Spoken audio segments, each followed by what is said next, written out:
And now, live from New York, in various different places, let's give it up for the Compassion Consortium. Oh, thank you, Phil. Thank you, Phil. Thank you all for your patience with us tonight. We have had a little bit of a rough entry, but we are so welcome to be here, and we're so delighted that you are joining us tonight.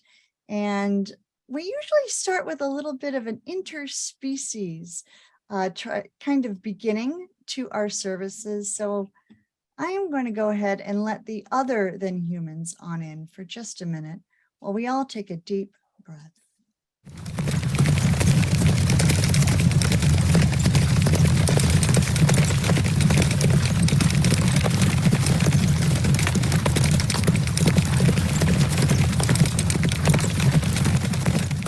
Welcome, horses. That is in honor today of Ryder, the carriage horse who passed away here in New York. We've all been following his story with a lot of interest. And so just wanted to have the sound of happy hooves start us today.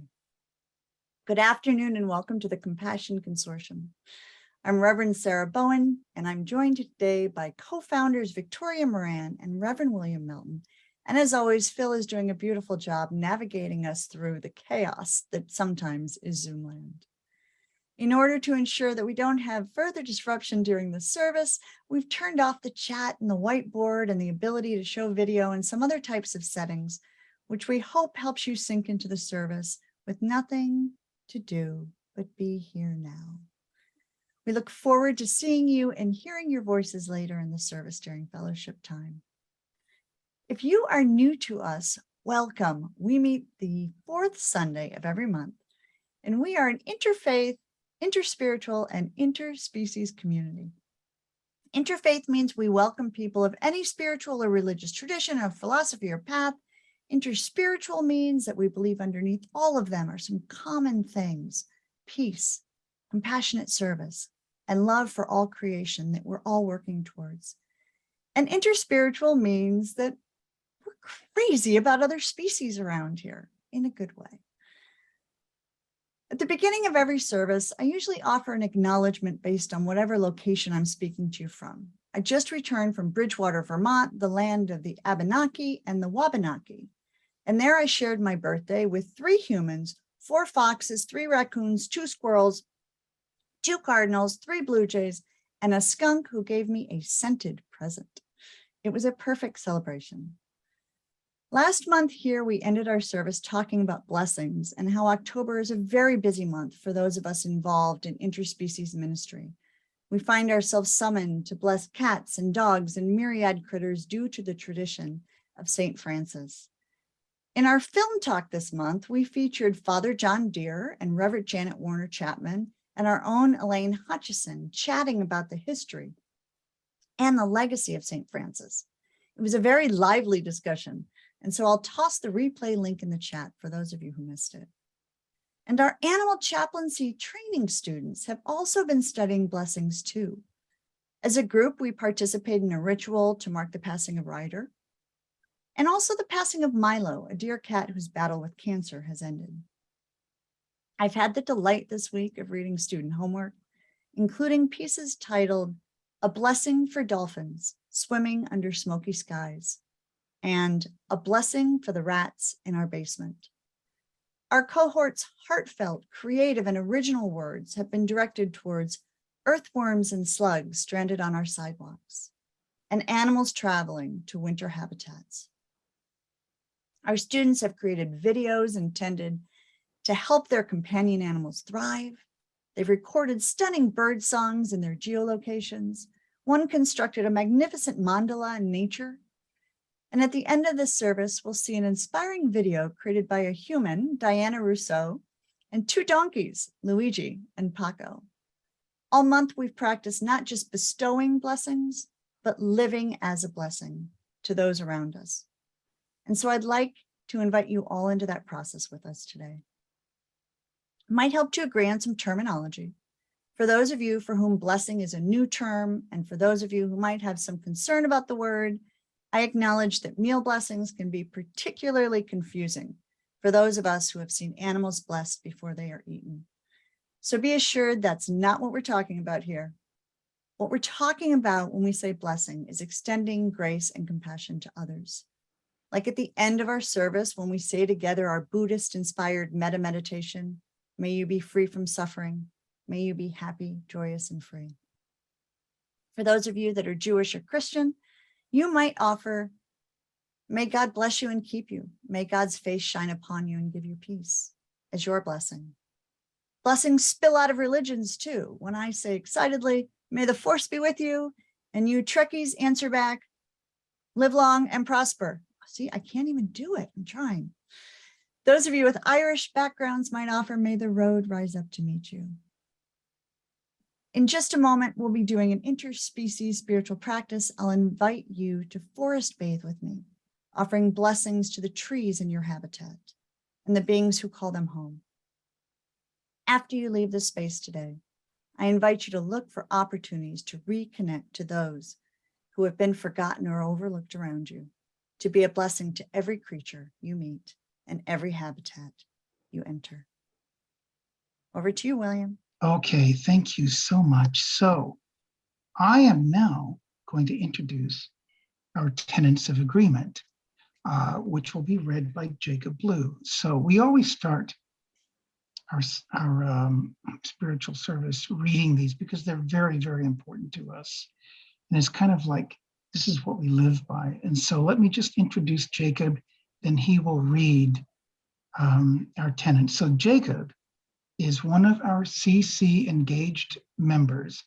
He is also a vegan lifestyle coach and educator in Angleton, Texas, which is a farm town south of Houston. And he is a 2018 alumni of Main Street Vegan Academy.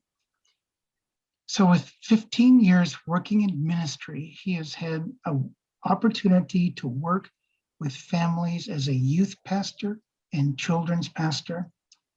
And Jacob and his wife of 13 years recently had their first child, Colin, named after vegan and social activist Colin Kaepernick, who, by the way, is an NFL footballer whom I admire and respect very much. Wonderful. Thank you so much, Reverend William. So, Tenets of Agreement. We acknowledge a divine force at the heart of the universe and in all living beings. We may refer to this force as God, but it is known by many names and appears in different forms as formless. We recognize the common moral principles inherent within all wisdom traditions. We affirm that compassion, reverence for life, and nonviolence are fundamental to religious faith and moral philosophy and are to be extended to all sentient beings. We stand by the principles of inclusion, diversity, and equality and hold these as essential in our human relations.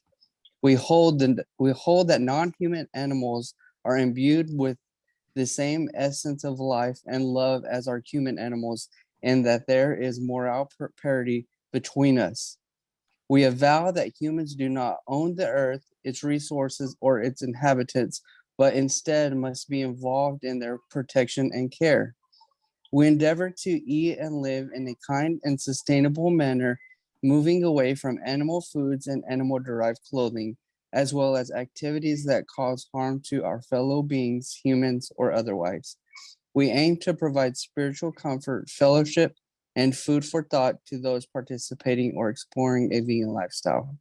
We offer guidance and peer support for all those seeking a more compassionate and spiritual life. And we commit to sharing these principles freely with humility and respect in support of non-human animals and the earth. Thank you very much. And so I think I'm still up. And so I think it's time for our Song of Compassion. And we always have a Song of Compassion. And today is pretty special because this is a song that was composed and sung by our special spiritual guest, Renee King-Sonnen. So right now, before I play her song called The Red Trailer, I'll just let you know that before her life as a person who went from being, the wife of a cattle farmer to having a sanctuary and her spiritual life. She was a professional singer, songwriter, and country music recording artist. And she traveled extensively with her band, which was called Renee King and the Wildcats, and created an album, Renee King, Queen of Honky Tonk. So now please enjoy her song, The Red Trailer.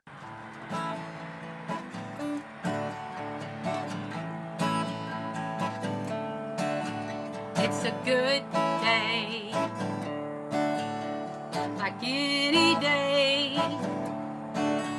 The wind's blowing, the sun is shining, and the red trailer's pulling in.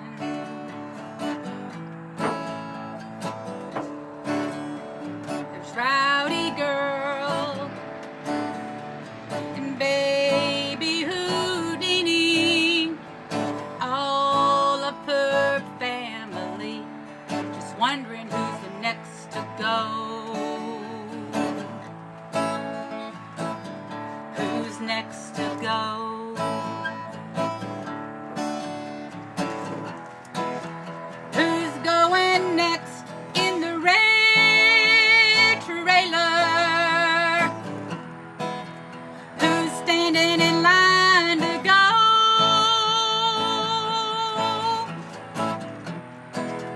Who's going next in the red trailer? Leaving their mama behind in the red trailer.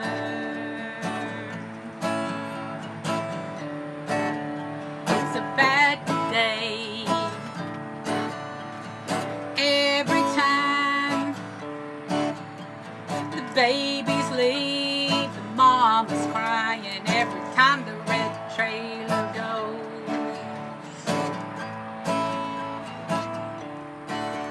There's little girl and sweet mama panda, running scared, wailing loud. You can feel the panic in the air. Who's going next in the red trailer? Who's going on down the road?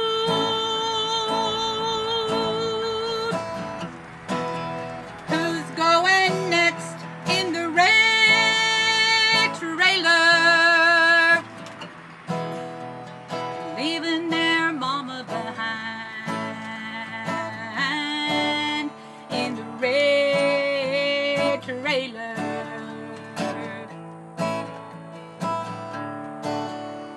It's different today.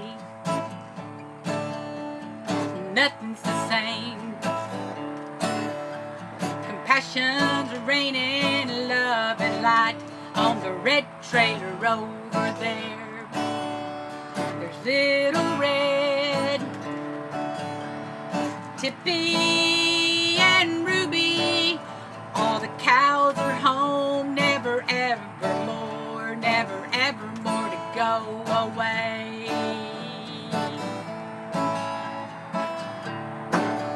In the red trailer.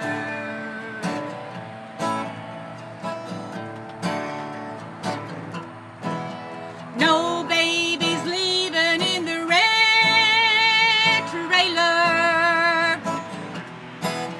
No babies in line to go.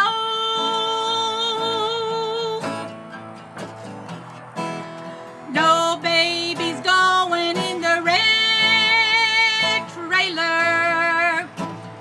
They're all here free to roam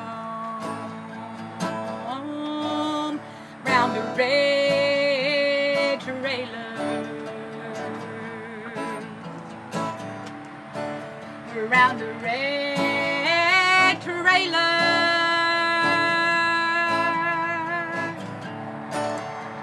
Sticker, I'll always love you. 92, I loved your face.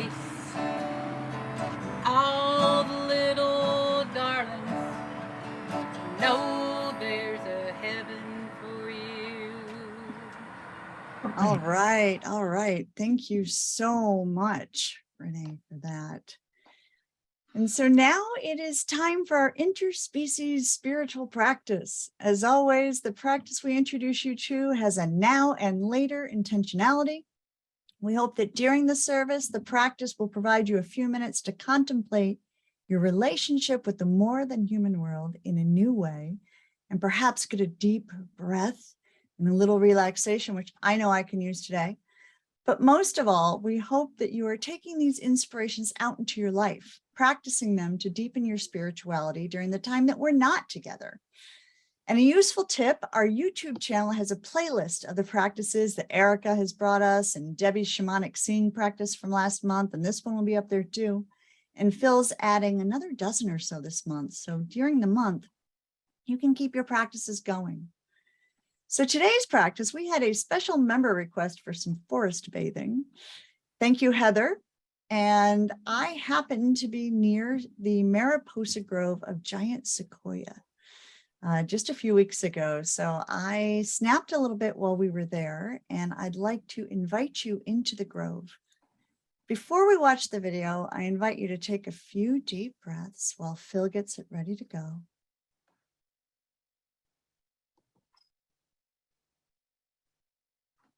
And sink into whatever posture might be most comfortable for you to just be aware. Research suggests that spending contemplative time near trees and in forests has a lot of benefits. Decreased stress, improved mood, mental health, improved vigor, reduced fatigue, and the ability to cultivate feelings of awe and deepen our spirituality. So let's spend about 5 minutes in the grove now, and then hopefully you can take this practice out into your week.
Thank you, Phil. Over to you, Victoria.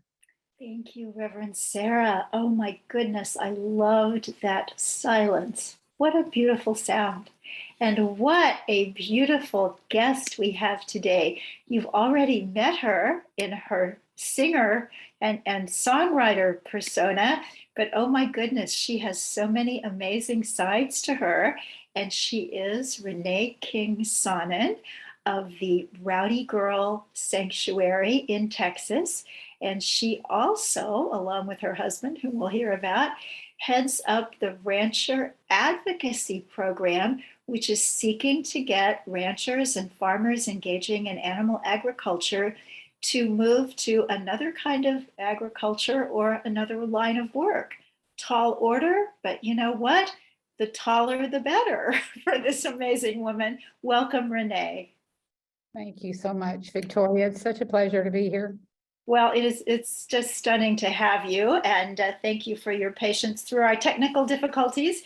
But you are no stranger to difficulties. You kind of take them on as a challenge, it seems like just about every day. So tell us the short version of your story. How did you get from being a girl singing country songs to a vegan saving animals and revolutionizing agriculture? Well, so the way I did that was, for many years, I practiced yoga. Even before I was singing or doing anything else, I was practicing yoga when it wasn't cool. I had a guru whom you know, Swami Satchidananda. So even though I wasn't vegan or even vegetarian a lot of that time, because I was studying with a master, which never judged me or criticized me. It was always, he always taught in love, and all my teaching, all the teachings that I gleaned from him was all about just putting more of the good stuff in. And as you put more of the good stuff in, the stuff that's not intended to stay with my mind, body, spirit was going to fall away. And I'll be dadgum if that didn't happen. And I remember being at the ashram in Yogaville one time back in the 80s, and I was sitting at his feet, and it was my first 10-day silent retreat. And I wanted so bad to just stay there. I didn't want to leave. I didn't want to come home. I didn't want to do anything else. And I remember him saying, Sangita. Sangita is my given name by Swami Satchidananda. And he said, your work is in the world. You can come here anytime and be replenished anytime. And, and you can use the Bij mantra.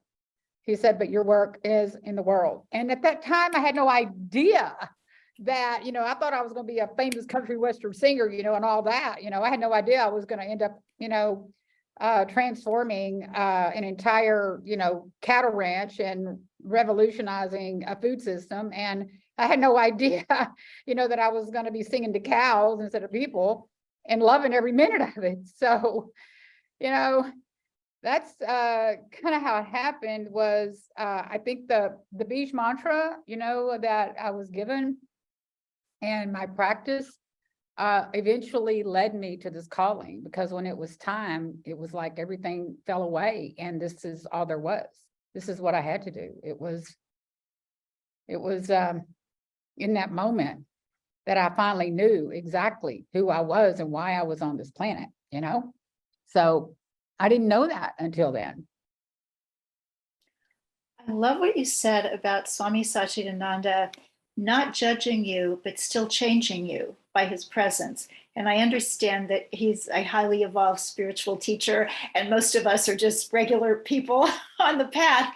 And yet I have a sense that we could do that too, just by the way we live our lives, that whole idea of attraction activism. So I love that. And I love that you experienced that. So is this Bij mantra? I'm not familiar with that. Is that long, or is that something you can sing for us? Well, the Bij mantra that was given to me when I was initiated by him was, I'll tell this group, I don't think I've ever told another group, but I'm going to tell this one. It was, so if everyone could just get very silent and just release all thoughts that you can think of and let it go. And this is it. Hrim Namah Shivaya. Om Hrim Namah Shivaya. Om Hrim Namah Shivaya.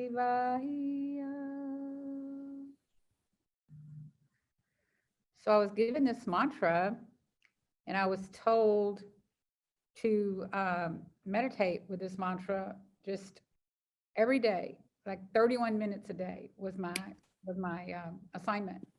And I did that for a long time. And he told me eventually the mantra would become me. And it did. Eventually that mantra, like I could just be doing anything, doing something, and all of a sudden that mantra is like expressing itself to me. So I live from really the energy of that mantra. Well, I was all ready to ask you how it was that with all those decades of yoga, the vegetarian thing just went over your head. And I know that by the time of his death, Swami Satchidananda was even talking about vegan living. And yet, I don't think that's a relevant question now because I think it happened at the perfect time. Yeah, I was always experimenting, being from Texas, and I know now because of the work we do with cattle ranchers, when I'm talking to cattle ranchers, there's a door that we can't go through. There's a verse in the Bible that talks about those many mansions. Those many mansions are constructs, spiritual constructs. I really believe it. And that we can go into them at any time. And the more practice we have at going in and out of those different dimensions, the easier it is, and it's just normal. And so when I ended up finally going down like a rabbit hole into that mansion where veganism was, I knew that I had been at that door many times, but I would not dare go in there, because if I went there, my whole life was going to change. It was going to be, and I couldn't even conceive of it. That's why it's the cognitive dissonance. I mean, it's real. We really are aware. It's like when I'm talking to cattle ranchers, their dissonance is palpable, and you can't make them go into that door. I can watch them go right to the edge of it, which is where I've been many, many times in the past, and wouldn't go because family, tradition, culture, religion, everything, all my belief systems are wrapped up into me staying just the way I am to be part of the tribe I'm in, and so, I experimented with vegetarianism when I was studying to be a yoga teacher. And, I did it, for a while, but I would always end up, I always ended up doing what I always did, because I never went into that mansion and stayed there. And then one time I experimented with plant-based. I mean, it wasn't called plant-based, it was called raw. It was raw diet. It was a very raw diet. I went to this healing center in Austin, the Optimal Health Institute, and I stayed there 2 weeks, and I did all the cleanses. I did all the raw food. I did all the, the juices and the colonics and, the oxygenated swimming pools. And, but I wasn't a vegan. I was just trying to cleanse, I was trying to detox. And so I was doing all that. So I always played around with it, but I never would go in that room that is vegan. And there's a difference between a plant-based eater and a person that's vegan. A person that's vegan will never eat animals again. Plant-based people do it all the time. They're not vegan. And so that's my opinion anyway. So how did Rowdy Girl change all that? Well, Rowdy Girl, a lot of people think I'm Rowdy Girl, and I am rowdy, and I am, I do take on her persona. Rowdy Girl changed that because she lives in me. When I started bottle feeding her, I started seeing what she saw. I started seeing all the animals, all the cows out in the pasture, the way she sees them. The way she saw them, it was like her eyes were in my eyes. Her vision became my vision, and I began to see their names. I began to see their all their differences, what made them individual. It was the weirdest thing. It was like I was at the right moment, at the right time, spiritually, to be able to see things I had never seen before. And there's a verse in the Bible, Matthew 6:33, I think it is, faith is the evidence of things. Faith is the evidence, the substance of things hoped for, and the evidence of things not seen. Those things I couldn't see were always there, but I never saw it. And that keeps happening for me. Because I am such a faith-filled person, and that faith brought me to a place where I could finally see like Rowdy Girl saw things. And that's what led me down that rabbit hole. Rowdy Girl is my vegan advocate. Rowdy Girl is my muse. Rowdy Girl, I really do believe that the power that's greater than me, the power that I finally surrendered to, is the power that animates all life, whether it's a cow, whether it's a tree, whether it's a rock, whether it's you. It doesn't matter what that is, what that power is. I can tap into that power as long as I surrender to that power. And that's so I can think like a cow, I love it. I love how you think when you're in cow mode and country singer mode and all the rest. So I cringe sometimes, Renee, when somebody will say to me, as I have heard half a dozen times, my grandmother left me $2,000. I'm going to start an animal sanctuary. Oh, so tell us what it's really like. And tell us what's going on now. I know that you guys are having or recently had a drought, which caused a lot of trouble. Tell us what's going on and what you need. oh, thank you. Thank you for asking. When people think they want to start a sanctuary, I'm like, oh, wait a minute. I mean, I remember when I started to say Wayne Dyer. I'm crazy. He's also one of my, he's one of my teachers that I resonate with. But anyway, Howard Lyman, the Mad Cowboy, he's the one that, the only person in the whole wide world whenever had gone vegan and was so mad at my husband, I wanted to kill him. Not really, but, I wanted to hang him up on that Bill elk, and leave him there, for days and days. But anyway, it was, I remember him saying when I talked to him finally, Renee, if you're going to start a sanctuary, because I wanted to buy my husband's cows, and I was committed to do it and start a sanctuary. It never had been done in Texas. We're the first documented beef cattle ranch conversion in history, that's lived to tell about it anyway. And so when I told Howard Lyman all this, finally got to talk to him, he said, Renee, before you start a sanctuary, you should go visit, with 6 or 7 of them and see how they run things. Go volunteer and stay there a few weeks and really get in the middle of it. And I was like, I can't do that. If I go and visit sanctuaries, my husband's going to kill the cows. He'll send them all to slaughter. I didn't have the luxury of doing that, but I would recommend that if you, because that was good advice. Because now, I know based on what I've been through, the reason I'm so resilient and the reason I've been able to do this is because I have a strong background as an entrepreneur in business. And because I'm a professional performer, singer, songwriter, and producer, I have a lot of skills that really carried into this work that I do. I just put everything, I put all of me into this work, and it has taken all of that and then some, all of that. And everybody that donates to us, we have 510 members, which I'm so grateful for. Members can, donate as much as they want to per month or year, just so it's some sort of consistent thing so that we can budget, and that has been such a blessing to us. The drought we've been experiencing over the past, gosh, I mean, since like March or April, it's been unbelievable, you know, to have hardly any rain. We're like I don't know how many inches. I mean, 5 to 8 inches behind in rain.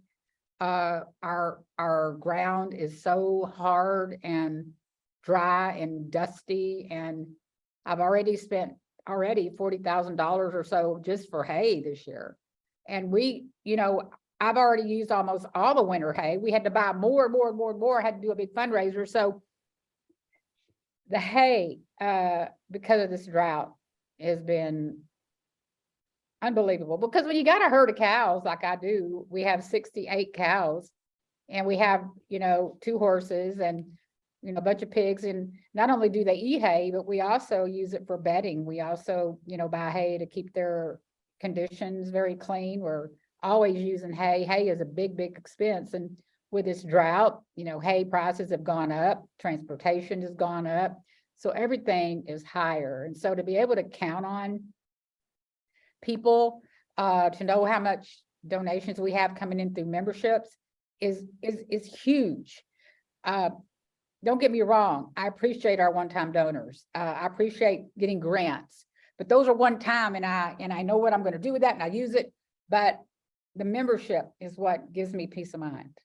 So that's the best thing anybody can do, is to become a member. And I see Reverend Sarah has put the link to your website with the drought fundraiser there in the chat. And if after we're finished talking, there's another link you want to put for membership, please feel free to do that. So you mentioned your husband, and anybody who doesn't know you yet, I think has probably figured out through this that your husband was a cattle rancher. And we all know about Howard Lyman, long-term rancher going way back. So was your husband. And this was a family business for generations. And I hear a lot of women saying, I can't get my husband to eat vegetables, but you got your husband to change his diet and change his career and change the family business. How on earth did you do that? My husband tells everybody, and I got a shirt that I got printed, that veganism was shoved down his throat. He chewed it up and he liked it. I was not that vegan that said, well, honey, you know, you'll come around. I know I wasn't that. I know that maybe that works for some people, but in our marriage, I had to literally, you know, every single day say, watch this video, watch Cowspiracy, watch, you know, Food Matters, watch What the Health. You know, I finally got him to watch Earthlings, but he couldn't even get through it. And, you know, watch this. And it was Forks Over Knives that finally convinced my husband. Because the heart disease aspect, you know, the China study really got to my husband, because his father had died of a massive heart attack at the age of 62. So Tommy's 64 now, or 65. That started clicking for him. And even though my husband has always loved animals, he's always been a very compassionate person, and he considered himself a humane farmer. He got to veganism through the back door of health. And I don't care how people get there. I want him to get there, but what I do care about is that my husband is now an ethical vegan. See, you know, you can get there as for health or environment, but you best get there for the animals. That's what it's really about. You know, regardless of how you eat. I mean, God knows we want to be healthy, and we don't want the environment to suffer. And we don't, you know, we need a healthy ecosystem. But, you know, if we don't save these, you know, our animal brethren from the plight they're in, then, you know, well, what are we doing? And you got to go vegan ethically to do that. So my husband did that. That's so great. So you changed one rancher, but he was in love with you. So whatever on earth, and unfortunately, this has to be my last question, time is so short. What gave you the idea that you could start the Rancher Advocacy Program and change a whole bunch of them? Well, what gave me the idea? The idea came from a lady named Nikki, who's still on my team. she didn't tell me the idea. She was in a space with me where I was able to think about it. She was helping me in a development phase of my organization several years ago. And she said to me one day, it was about, I don't know, 5 years ago, maybe. She said, you need to start thinking about your programming. Maybe it was 6 years ago. You need to start thinking about your programming, what you're going to do to set you apart from other, farm sanctuaries. What's going to be your niche, in this nonprofit sector. And, and I thought about, FFA, and she said, yeah, but so-and-so does that too. But we do that. We do rescue animals from FFA, and that is a program, but that is the main program. So we kept talking about it, and, we do tours, we do, we do private tours. There's all kind of things that other people do. And then she said, what's different? Come on, there's got to be something, let's get creative. I said, well, I talked to cattle ranchers, and their wives. I said, it's private. They contact me. And she got real quiet. She said, what? You talk to cattle ranchers? For whatever for? And I'm like, because they contact me. Our story went viral on CBS Evening News. It became a thing. Our story started being translated in other languages. And before you know it, other cattle rancher family members were contacting me behind the scenes, wanting to tell me this, that, and the other about the way they felt about what they were doing on their land. Or they would call me and say, I'm not calling for myself, I'm calling for my neighbor, when really it was them. And it was so funny. And so Nikki said, well, there's your program, Renee. And I said, what? And she said, nobody does that. Who does that? I don't know anybody in our movement doing that. And so the Rancher Advocacy Program is the very first farm transition program in our movement, the very first. And now there's a few more, and I'm just grateful that our programming has sparked an interest in that space, but it's a hard nut to crack. I'm telling you, transitioning farms is, I didn't realize just how big of a feat that was going to be. But we are transitioning the Barrett farm right now in Arkansas from a former chicken farm to a exotic oyster mushroom farm. And we have 6 rooms already growing beautiful exotic mushrooms. We're going to be scaling to about 2,700 pounds a week by the end of November, and we'll be doubling in capacity every 4 to 6 weeks. So this has been something that's been in the works for 4 years, this farm. But I remember, telling Nikki, I'm not only an animal rights activist, but I'm a farmer advocate. I'm a rancher advocate. And somehow God, Spirit, has managed to put me slap dab in the middle, where I can put 1 foot over here in the ranching community. I can put 1 foot over here in the vegan community, and I can speak both languages, and I can bring them together. And if I can do that with God's help, then, all I know is some people think that is just so super awesome. What I know is it makes me pray a whole lot more. It keeps me on my knees a whole lot longer. And that's why I'm really grateful to actually talk to you about all this, because, this is not for the faint of heart. You don't want to go out there and think you could do this unless you are really grounded in a power greater than yourself. Because I think that power, I really do believe this power is the only thing that's going to change our planet and help these farmers and get our ecosystem balanced and bring everything back to the way it needs to be, is through people that are willing to show up in the space of spirit and stay there, live there through all of this. There's no other way to do it. And you certainly do. You're such a role model. Thank you so much. I hope that you can hang around. I know we got a late start. If we don't see you in fellowship afterwards, God bless you and all your animals and your husband. We will definitely stay in touch. Now, usually this would be the time when I would turn things over to somebody else. It used to be our lovely Reverend Erica, who is now no longer with us because of good reasons. She's off doing all kinds of great speaking and empowering people in wonderful ways. But this segment, Compassion in Action, used to be hers. It's going to be transitioning to another one of our members. And today it is one of our members who is the featured Compassion in Action guest. And she is Fredessa Jaudon.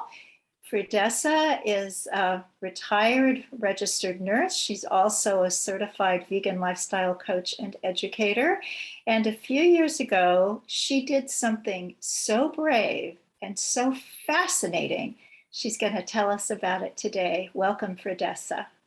Thank you, Victoria, for inviting me to speak about two subjects dear to my heart. They are animal sanctuaries, in particular, the animal sanctuary I visited while in India, and my love of traveling.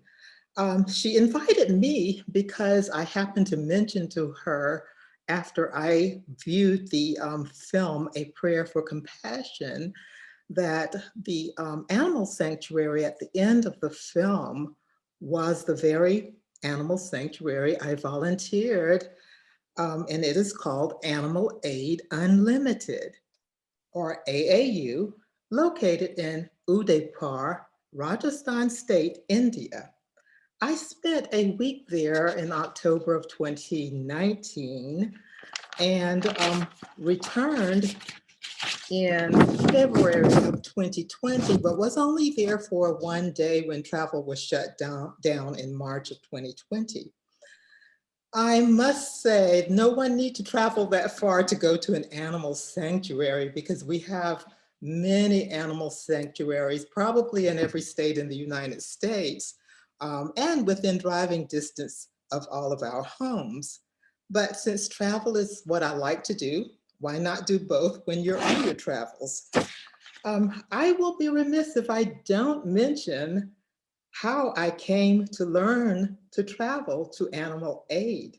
The company I've traveled with on various occasions is called Vegan Travel Asia by Veg Voyages. Not surprisingly, they were a sponsor of the first ever vegan festival in Nepal this past September, of which Rowdy Girl Renee traveled to and was a presenter. From the looks of her Facebook page, she really had a good time. The pictures you see are awards at an awards ceremony for Vegan Veg Voyages. Now, the man on the very right, he is Zach Lovis. Zach is a starting member of Veg Voyages, and he is one of the most compassionate, kind people I've had the privilege of knowing. So they have won awards, World Vegan Awards, as you see, Asia's Responsible Tourism Award, and Vegan Travel Awards. So the Vegan Travel Asia was founded by 5 friends from 4 different cultures and faiths, and began with 3 different adventures only in India. Presently, there are 27 cultural adventures in 10 different countries in Asia and Southeast Asia. It is the first vegan travel company to win Vegan Travel Awards. With Vegan Travel Asia, you don't just go to a country to visit the monuments and sites, but one is immersed in the community to learn about the local culture and their ways and traditions of life, the animals you learn about, and a little of the language. We provide assistance to the communities in any way we can, all while enjoying 100% vegan foods. Vegan Travel Asia believes veganism is about much more than what we eat. Veganism is extended to how we treat other people, the animals, and the planet. If you're concerned about the carbon footprint we make while we travel there, don't be, because Veg Voyages has taken care of planting trees for that. All the adventures involve volunteering at grassroots humanitarian projects and animal rescue centers, and wildlife protection and conservation sanctuaries. A founding principle of Veg Voyages is to create a cruelty-free travel experience in which no living being is ever exploited. This is what brought me to Animal Aid. As you see on the pictures on the screen, there's a co-traveler of mine who was at Handicap Heaven. Handicap Heaven is one of my most favorite places to visit in Animal Aid. They have a number of kennels, but Handicap Heaven is where many of the dogs are kept that are handicapped. Animal Aid Unlimited was founded in 2002 by an American family from Seattle, Washington. Jim Evans, Erica Abrams, and their daughter, Claire. In 1995, they loved visiting India. They loved it for the culture and the traditions, they thought, and then they thought they would move there full time. Little did they know, they would begin to see animals on the street who were injured or sick and had no veterinary services available. So after a lot of thought and hard work, Animal Aid was founded. The mission of AAU is to rescue and treat the ownerless street animals of Udaipur who have become ill or injured, and through their rescue, inspire the community to care for the lives of all animals. While I was there, I saw many animals in their care: dogs, cats, goats, sheep, chicken, water buffalo, and more. With no veterinary care or clinic, these injured and ill animals would die of treatable conditions. AAU has a helpline that is made available to the community to save the life of an animal. Every year, more than 16,000 animals are rescued and treated there. They have over 700 animals on their property in its care at any given time, and there's an average of 53 volunteers or visitors on any given day. AAU is such a glorious place to visit and volunteer.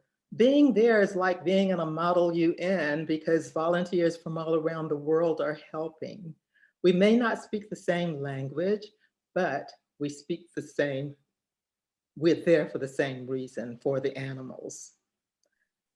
On site, street animals are rescued, medical care provided, surgical procedures are performed, including spaying and neutering. Sanctuary is provided in these ways, turning community action into action. They also provide outreach and education training programs with a cruelty response team that investigates cruelty and stops situations of abuse. Every single animal you meet at AAU was rescued because a kind resident of Udaipur took the time to stop and call Animal Aid to the rescue. Many of these people donate money for the animals. They stay with them until an ambulance comes for help. They help load the animals on the ambulance, and they visit while they're in their care. These actions happen 15 to 20 times a day. By volunteering at AAU, you are joining a team of dedicated animal protectors behind Udaipur's compassionate transformation. In closing, I will say the animals make it irresistibly easy to want to return there time and time again. So I encourage you to go to the website of Vegan Travel Asia and Animal Aid and check them out. Maybe you will want to visit there one day. I certainly want to go back. Thank I want you. to go with you. Thank Oh. you, Fredessa. Thank you. Oh, that was just beautiful. Bless your heart. Turning it over now to Reverend Sarah. Thank you, Fredessa and Victoria and Renee. And Phil, if you could bring up Diana Rousseau for just a second for our closing blessings. Diana is one of our cohort in the Animal Chaplaincy Training Program. And hi, Diana, there you are. Hello. Hello. Hello. And so you are offering us today, do I get the names right? Luigi and Paco, is that correct? That's correct. Excellent. So we're going to have a blessing that Diana has created with her friends Luigi and Paco. Phil, if you could roll that for us, please. Okay, guys, let's try this again, okay? Paco and Luigi, may I bestow upon you both a blessing? Okay, here goes. May the morning sunlight warm the tips of your tall and beautiful ears. Yes, those ears. May your hay be fresh and plentiful. May your bellies never feel empty. May your dust baths be joyous. May your teeth be sturdy. May your hooves and legs stay strong. May your barn always be fresh and clean. May there be a scratching post or a tree at that perfect height for rubbing. May the turkeys who share your watering hole amuse you. May the coyotes pass you by with friendly nods of their heads respectfully. And may the flies say goodbye. May you always have each other, dearest donkey brothers. And may you fall asleep, cradled by the vast familiar earth, the bright stars above singing you to sleep. And may your donkey dreams be of the sweetest meadows, far beyond your gated pasture, with abundant green grass and a brilliant creek, wild and safe and free. I am sorry that in order to protect you, I must fence you in, when I know it's in your nature to roam. May every little thing that is sacred to you, that I may know nothing about, be hereby noted and honored. I love you, Paco. I love you, Luigi. That is my blessing. Diana, thank you so much. Luigi, after this recording here, had a little twist of his knee and has been in some recovery time. He's doing okay? Yes, he is recovering. Today's day one with no pain meds. Doing good. Awesome. Well done, Luigi and his good friend and also donkey nurse Paco. For the rest of you, if you have any folks that you need to have a blessing bestowed upon, please feel free to put that in the chat. Phil, if you could go ahead and open the chat for any folks. I know we have a member who lost his mother, so blessings on that loss, and we hope that her memory is a blessing. And we hope that for any of you who have lost folks, whether they be four-legged, finned, feathered, human, I don't know, extraterrestrial, I don't know, there's quite a possibility there. We hope that you all are receiving the comfort and the care that you need while you are dealing with your losses. And we hope that all of you can take the invitation to go out and to be a blessing for the rest of this month and perhaps beyond. You could all speak with me these words we speak every time we get together. May all creatures everywhere be happy and free. May the thoughts, words, and actions of our lives contribute to this happiness and this freedom for all. May it be so. Amen. So mote it be. And any other ending word that is important to you. All right. Thank you so much, folks, for joining us for Sunday service. I'm going to hand it over to William for just a few announcements that we hope you will stick around for a moment to hear what is coming up. A few things that are coming up. So First, I would like to invite all of our engaged members to the next engaged member session on November 21st, which I call Exploring Spiritual Stoicism, an evening with Mr. Spock. So most of you probably don't know that when Gene Roddenberry created Star Trek, he actually created the entire Vulcan culture based upon Stoic spiritual philosophy. And most of you may not know that Stoicism is not an atheist philosophy. It's actually very spiritual. And so at our next engaged session, I will share, about the Stoic philosophy and religion, and we'll examine the relationship between Stoicism and other religions, particularly Buddhism. I will also share my daily meditation that is based on Stoic philosophy and religion, and we will discuss how Stoic spiritual philosophy relates to other religions, including your own. And lastly, I will share my favorite Stoic joke, and I assure you it is really, really funny. So for our engaged members and those of you who might like to become an engaged member, join us on November 21st, and we will boldly go where no one has gone before. So live long and prosper. So then after that, our next event will be our November spiritual service, and our spiritual guest will be Dr. Armeti May, DVM, a Zoroastrian practitioner who is also a practicing small animal veterinarian and vegan advocate. And then we've moved our December spiritual service to December 18th so as to not conflict with the holiday period. And our special spiritual guest on December 18th will be Reverend Dr. Christopher Carter, whose research, teaching, and activist interests are in Black, womanist, and environmental ethics, with a particular focus on race, food, and non-human animals. And now breaking news, this just in, our spiritual guest in January will be Tavoria Callum, a vegan member of the Baha'i Faith, and we will be exploring the Baha'i Faith and its intersection with veganism. So if you enjoyed this service and want to support our programming, we encourage you to donate on our website at the link that is posted in the chat box.